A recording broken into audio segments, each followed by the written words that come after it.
Hi folks, this is all the fruit, and I arrived in the city of Miri in the late afternoon. Not exactly the best time for markets.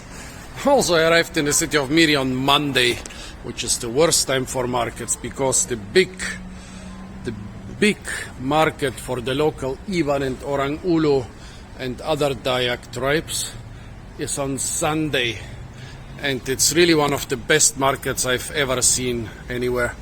This year is the normal everyday market, and of course, like most markets, at least like most fruit and veg markets, it's a morning market. Well, here you can buy a lot of betel nut if you want your spit to be red.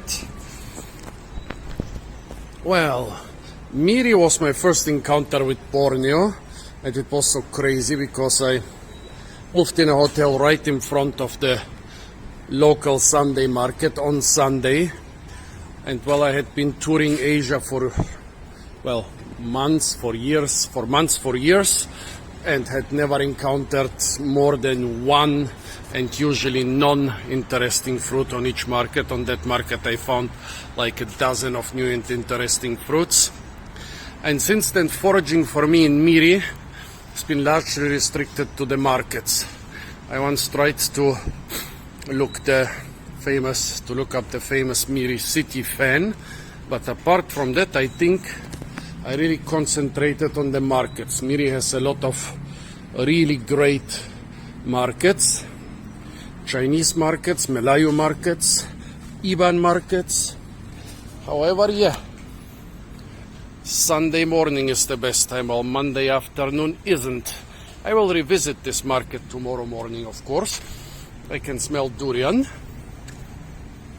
but I will have to find some different ways to forage the city of Miri because I'm staying here at least 2 days from now. This little park with the tourist information center was where the homeless people used to live. Well, apparently everything has been restored. The homeless people have been kicked out. That's a pity because I would share my fruits with them. Like, I would buy a lot of stuff, and the stuff that I didn't like too much, I would give to them, and they would be happy enough. Like durians that were not so much to my taste, oranges and mangoes and other things I didn't like so much. But the homeless are gone, and on the first look, this looked a little bit like goji berry, but it's not. The king palms are also not good for foraging, nor is the casuarina. Here's some sabal. Sabal fruit could be okay, but they are nothing special. Let's go to the beach. Stayed so many times 300 meters away from the beach in Miri, and I've never seen it. Often there is interesting stuff to forage on the beach. Still at the Tourist Information Center, some Phoenix robeleni. Well, if the fruits are ripe, they can be quite tasty. It's a date palm species, very small dates, but they taste okay. They taste like dates. Nothing against Phoenix robeleni when it has ripe fruit. This is the site of one of my favorite markets in the whole wide world, and I missed it by 1 day because I got lost in the jungle and had to sleep during a whole night of perpetual rain. Which cost me 1 day, so I couldn't come here on Sunday. There is actually a very small strip of stalls which is also open throughout the week, so you can get the basic produce. But of course it's nothing like the dozens or hundreds of people who come here on Sundays and sell even a lot more rare jungle stuff. Well, let's see what they have. A lot of interesting jungle vegetables: Chinese cucumbers, limau purut, wax apple, more vegetables including jungle ferns, dried fish, Judas ear mushrooms, the endemic Dayak apple or Iban eggplant. Here more limau purut, of course betel nut, and here some super sour asampaya. Oh, those folks here must have a big orange garden. Couple coconuts. Yeah, but even this is not so good in the late afternoon. Dragon beans and the crazy cucumber melons or melon cucumber hybrids, we still cannot agree what it is. Wax gourd, ginger stems, bananas and lemongrass. Yeah, I mean, you will definitely find enough stuff for your shopping, but if you're a fruit hunter hunting for the rarest things, of course you want to have a maximum number of stalls, because each one can have a rare thing which the other ones are lacking. So many beetle nuts. Here different colored varieties and different ripeness stages of the sour eggplant, torch ginger flowers, bottle gourds. So many beetle nuts around here. This is a Garcinia species which I encountered in the city of Kuching, a relative of the mangosteen, and it has huge yellow fruits. What is this yellow fruit here on the leaf? Did somebody put it there? Oh no, I think it's a tiny, probably unpollinated fruit which the plant shed. Well, if you think, okay, now we're gonna eat yellow mangosteen relatives, you're mistaken, because I tried this thing and it did not convince me. It's an ornamental. I don't know why they choose an ornamental with huge, usually they are the size of chicken eggs, huge yellow fruits, but at least the ones I tried tasted like nothing. Well, still, we found the Garcinia. Wow. Huge, abandoned, overgrown area behind the Chinese temple. Such places can have interesting fruits and veggies. Somebody chopped down this, looks like a money tree. Well, money tree is also called some, what was it, Brazilian chestnut, American chestnut, so yeah, it's worth looking out for it. Here is something tasty. The invasive, also American Passiflora foetida. However, some animal is eating out every fruit as soon as it gets ripe. There is a fire.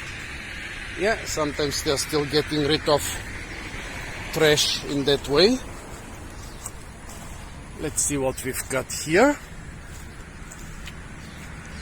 In those tangled vines, they can be some really tasty treats. Oh, by the way, folks, you might have noticed that I'm doing a lot of those really long foraging videos. That's a little bit out of desperation, because climate change has messed up the fruit season so much that even though I've been touring Borneo for months now, I haven't found a lot of interesting things. So I'm doing these foraging videos, which are mostly each time with similar fruits, because yeah, I don't have so much else to do.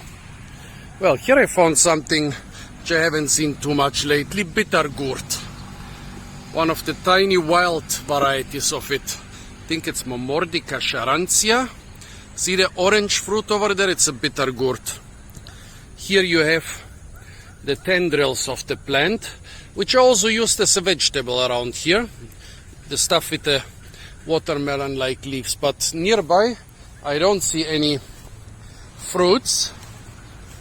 And I'm not going in there just for a bitter gourd. I don't like bitter gourds. Here, manioc. Well, you laugh. Manioc is also a thing where they use mostly the leaves. Yeah, they know they can use the tubers, but you use the tubers once. Well, you can use the leaves of the manioc many times. And so they show up in local cuisine much more often than the tubers, actually. Quite a tasty salad, to be honest. Here some more bitter gourd hanging. There are a couple. Okay, let's go here. Tiny bitter gourd. This one has already exploded and spread all its seeds. This one is not completely ripe and yet unexploded. I thought this is a snake. It's just a piece. Coral snake with this red and black and white pattern is one of the most toxic snakes in the world, folks. I think it lives more in America, but still, black, white and red is a combination which inspires fear in humans all around the world. Why do you think so many country flags are black, white and red? Here a bitter gourd has exploded and the seeds are still inside the fruit. I decided to go inside the abandoned area. There is even a trail going in here. Oh, look at that. I think we struck gold. Somebody has made a little informal garden there. And apart from this garden, here are those tiny cucumber relatives, which are very, very tasty. They really taste like tiny cucumbers. But you have to use them as long as they are green, because once they become ripe and black, they are horrible laxative. Not that I have ever tried them. Let's check out this little garden. I will not steal anything.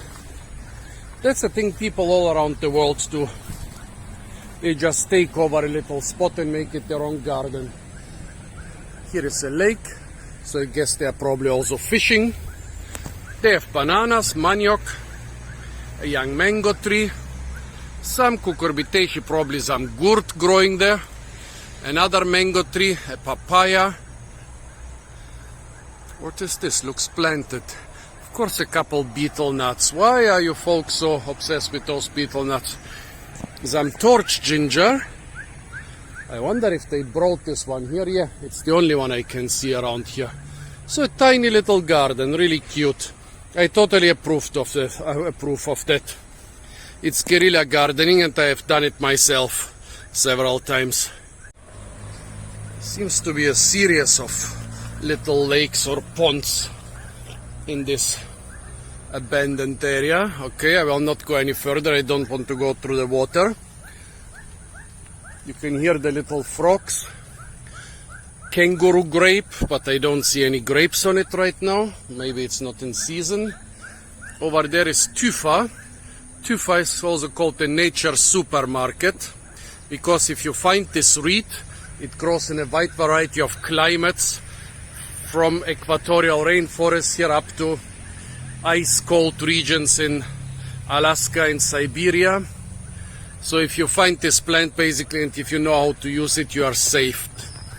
You can eat it and you can use it for so many technical things. The trees are overgrown with kangaroo grape, but I cannot see a single grape.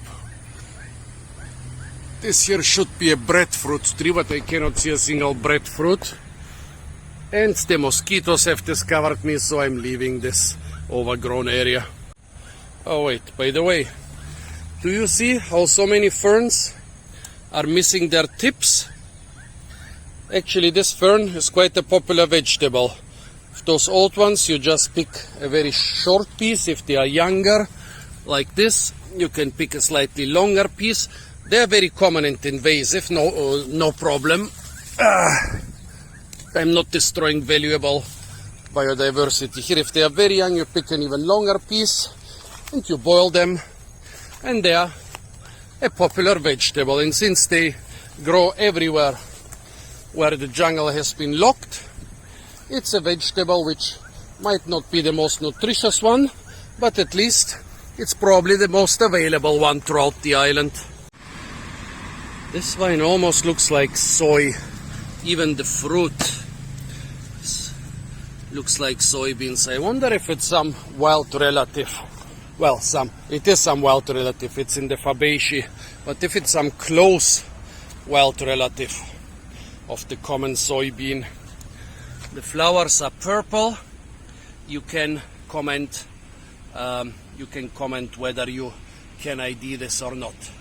I think those are a lot more money trees or American chestnuts, and they're actually at an age where they could produce edible nuts. Well, from here I cannot see a single one. Also, this araucaria, I'm afraid, is one of the species which I've never identified as edible. And in Malaysia I've never seen cones on it. If you can tell me what exact species this could be, and if it's edible, I would be much obliged. Araucaria is one of the most important foodstuffs of several Aboriginal communities in Australia and Native American communities in South America. The Australians call it bunya bunya pines, and actually the biggest Australian gatherings, Australian Aboriginal gatherings before the arrival of the white men were to eat Araucaria nuts.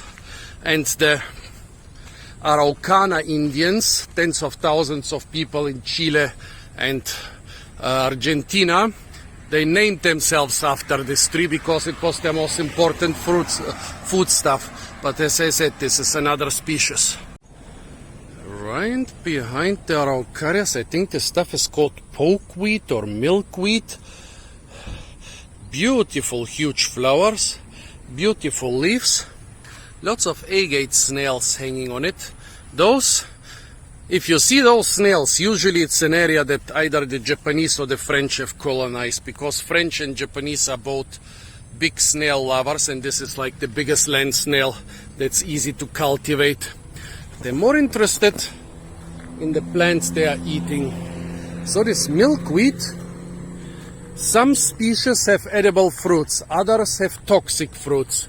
However, I only see flowers right now. Even if I would see fruits, first I would have to really properly identify them, and then I would have to cook them before I eat them. Yeah, folks, please tell me if you appreciate those long foraging videos, because making a video about one fruit takes me a couple minutes plus 1 or 2 hours for the other works around the video, but making one of those videos here takes basically 1 whole day. If I make 2 of them, it's like a really full-time job. So tell me if you appreciate them and if you want more of them. And of course, if I see that enough people are watching them and watching them to the end, so clicking on my videos and then clicking away after 20 seconds is not gonna help you, then I might make more. But now let's see what we can forage here. So many chestnut trees along the road. Is this a good idea? Is this really a good idea? This hedge seems to be made of the same tree I found in Pontianak, a myrtaceae with small edible fruits. I still don't know the name, but the fruits were really tasty, like, yeah, basically like myrtle fruits. Not too bad for urban foraging. Somewhere behind there seems to be an unofficial path to the beach, but here I saw something. Well, first here I saw scaevola. The fruits are supposed to be edible, but when I tried them from a wild or maybe feral population around here, they were so horrible. Oh, look at those beautiful 4 little doves which were sitting together so nicely, and now I scared them. What I'm very intrigued in are those palm trees. They look exactly like small coconut trees, but they don't seem to have coconuts. Don't tell me somebody actually managed to create an infertile ornamental coconut variety. Or are there some other palm trees? Folks, please tell me what those are.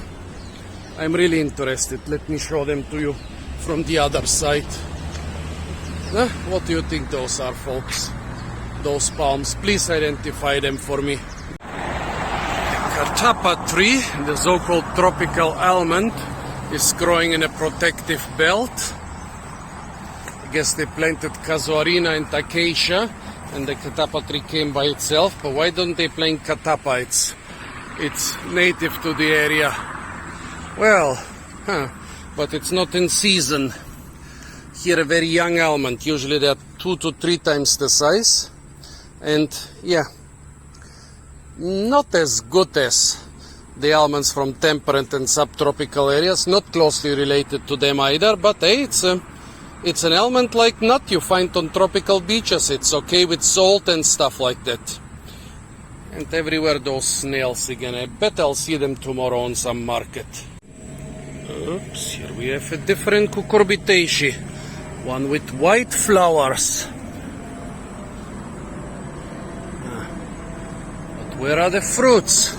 Most cucurbitaceae have yellow flowers, so this one immediately stood out as something worth checking. It's also growing up on this thicket here.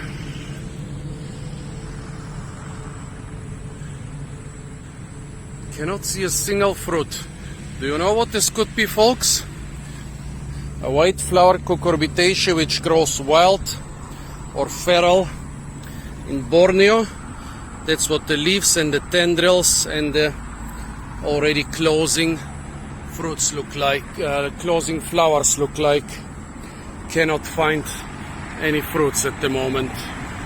And here is the sneaky way to the beach, which seems to be so sneaky that even cars can use it.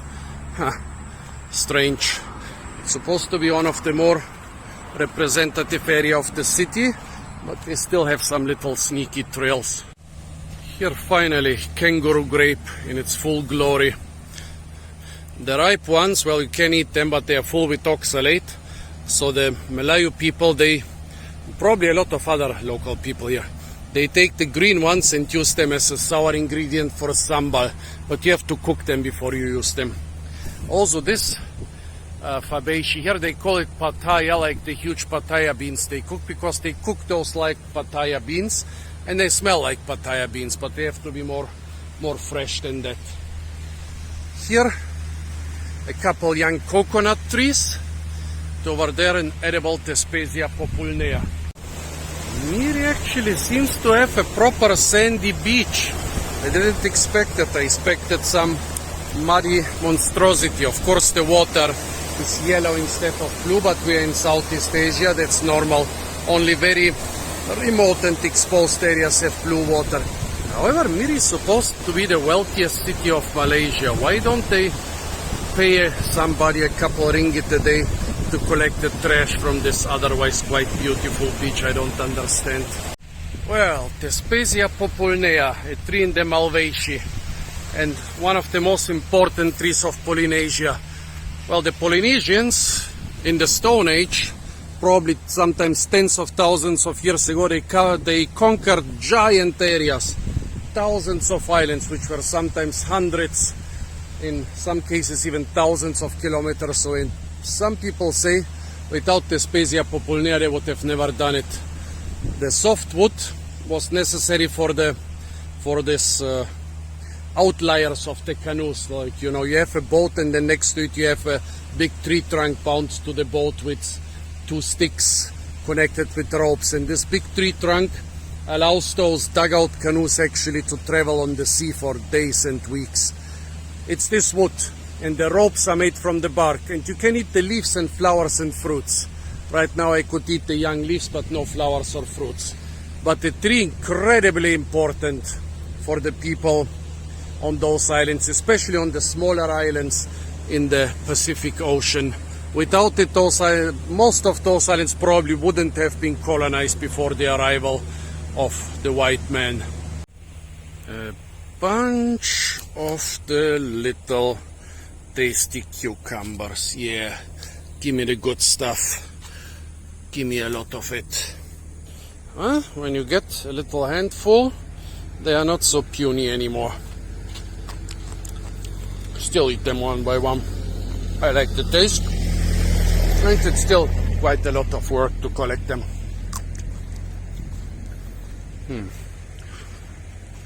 Is this the local fishing beach or the local smooshing beach? Actually, all kinds of indecency in public. Anything above holding hands is punishable around here. A bunch of ricinus, a plant with horribly toxic fruits, but you can make an oil from the seeds, an oil which can be used, sorry for all the mosquitoes, which can be used for a lot of culinary and technical applications. So you can say that in a way the fruits, after being properly processed, are edible. This parasite here, this cuscuta-like stuff, has berries, and there is a species around here with edible berries. I think it's in the Lauraceae, despite looking like cuscuta. No leaves, just stems and flowers and fruits. I should find out which one is edible, because it's supposed really the fruits are being eaten here on a significant scale. But for now I'm not gonna try it without knowing exactly if I got the right plant. Maybe you tell me, folks. Here it is. The leaves don't belong to it, but those wire-like stems do. Oh, a lot of thickberry or lantana in the background. I don't want to cross this because I'll get even more mosquitoes. This one, most of the Western cultures consider the fruits toxic, but most of the Eastern/tropical cultures eat them. If I find them near the road, I will eat them too. Here we are. Lots of thickberry near the road. The flowers change color, especially this is especially well visible in some cultivars. Here are some fruits which are not ripe yet. See a lot of flowers but very few fruits, and they are all unripe. And here it's overgrown by the same vine with the white flowers, but none of them seem to have the type of fruits I want. I think that theoretically I could forage those coconuts on a tree with a stem less than half a meter tall. Probably it's Malayan dwarf. It will get close, it will get bigger despite the fact it's called Malayan dwarf. But why do I think that this well-dressed dog there in front of the little Chinese temple might object to that? Maybe I better let the coconuts be coconuts and go back. Here a cultivar of the thickberry, much more colorful fruit. After pollination they change color to stop attracting insects. Well, almost seems to be like they failed to attract enough insects, because I cannot find any fruits here. Not an edible thing as far as I know, correct me if I'm wrong, the bougainvillea. It's a very popular plant also in Western culture, like Mediterranean, Canarian gardens, but it's so strange how differently they use it here. In the Mediterranean, the Canary Islands use it as a giant vine to climb up your house or to climb up other trees. Here they mostly put it as a bonsai in pots, and even I thought you need to grow it in pots here because of the equatorial climate, but here they grow it in the ground. And despite growing it in the ground, they still cut it to half a meter in height. This is a plant which can grow 20 or more meters tall, a giant vine. But I think I've seen it only once as a big vine here in Borneo. Such funny cultural differences. They don't even seem to care so much for the flowers. They do care for the flowers when they have big collections of this plant in pots. I mean, if they are just a meter or half a meter tall, you can collect a lot of different color varieties. If you have a 20-meter tall vine in your garden, well, maybe you decide that you don't need more of those. But yeah, here, even when it's grown as a hedge, they don't care for the flowers. They don't cut it so that they spare the flowers. I don't say the European way is right or the Asian way is right. I just say it's so strange that the same plant is being used in two completely different ways in both cultures. Here's some more nice thickberries. I wonder if this is maybe a sterile variety, because I don't see a single fruit anywhere. Mahogany trees. The tree is also called the sky fruit, and the fruit is actually, well, the timber is of course very valuable, but the fruit is also very valuable, I think, as cancer medicine. The timber, by the way, the tree comes from America, from tropical areas of America, all the way to southern Florida. But because there are pests and diseases in America, it's being grown a lot in Africa and Asia now, because here you can grow it much faster because you don't have to worry about those pests and diseases. So the American mahogany is actually not uncommon in tropical Asia. A tree that's even less uncommon, the oil palm, the most important crop in the area after rice. Rice provides the starch for the local diet, and the oil palm provides the fat. And despite being a very common commercial crop, they also do use it as an ornamental plant in cities. It's amazing. Their culture is so entwined with this tree that they cannot let go of it. Now, what is this palm tree? It's one of the very frost-tolerant genera. I first thought it could be Chamerops, but no, it's not Chamerops. Could it be the hemp palm, Trachycarpus, from the Himalayas, or could it be some sort of sabal? Sabal is most probable because it has a lot of species. But sabal, as I said, is one of the most frost-tolerant palms, at least some of the species.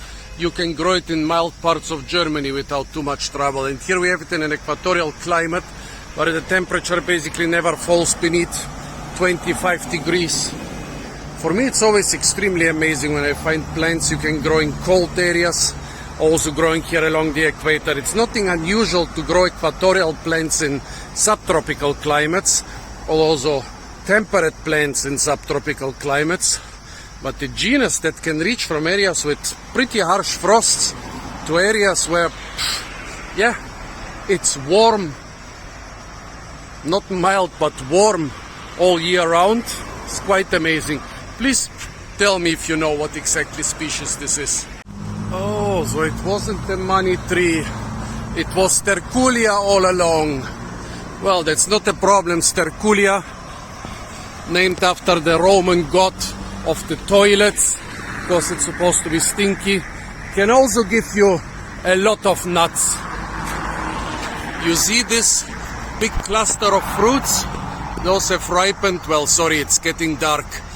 See, the street lights are on already. Those have ripened a long time ago and are open to reveal the edible seeds. However, right here we have some much more beautiful ones, which are still closed, but they are opening, so they are ripe enough. Here you can also take very good seeds. Sterculia, beautiful ornamental, and can also give you tons of nice edible nuts. Let's see if we can get some Sterculia nuts. I could get those here, but they are still too unripe. The other ones I could get with a stick, some more ripe ones, but I don't want to embarrass myself too much, because, to be honest, the nuts are okay. I eat them when I can get them easily, but I don't want to. If they were really tasty, I would do it. Here is one fruit on the ground. Oh, well, but no more nuts inside, unfortunately. Oh, here, by the way, a small manioc plant. Funny how it turned up here. Basically, manioc, you might think that you plant it from the tubers like potatoes, but no, you have to transplant a piece of the stem, so probably a piece of the stem of a manioc plant ended up here. Here are some other species of date palm, and yeah, I know it's getting dark, but that's the time when I have time to make this video. The date palms are incredibly important for the Muslim communities in the area. You can see them around most mosques, because of course they were very important for the Prophet Muhammad. Islam originated in the Arabian desert, but most of Muslims nowadays live in very different climates, and so if they want to have date palms near their mosques, they have to plant different species. Here it's not being planted because of a mosque, but as a pure ornamental. And actually most date palm species come from pretty moist to medium areas. And there are a couple of rainforest species which grow quite well here. If you know which one this is, please tell me. I cannot see any fruits, but the leaves have been pruned quite recently, so I don't expect to see any ripe fruits on those.